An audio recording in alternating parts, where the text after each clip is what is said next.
Families like the Millers, who have never had to deal with flooding issues, are now being told they're at high risk of high waters, and they'll owe big money in extra insurance costs. If we lived in a town or an area that has had floods in the past, I would agree 100% with this. There's no history of it, so it's got to be just a money grab.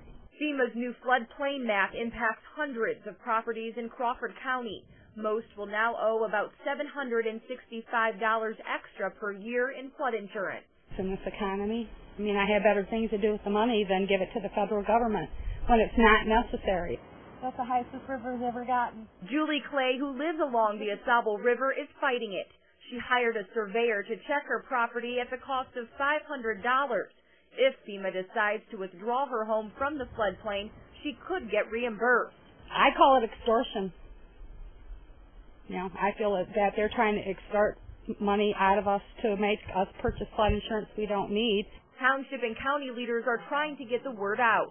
They've been pounded with calls from residents who are just finding out they now live in a flood zone.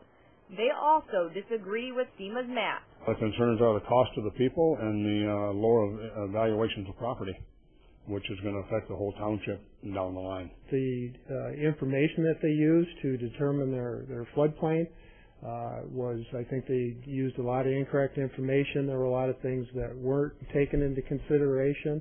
FEMA and kind of force-feeding us a program. They're working to inform residents of their options, and for the Millers, that may include a lawsuit. Our home is our retirement investment, and someday you would like to be able to sell that.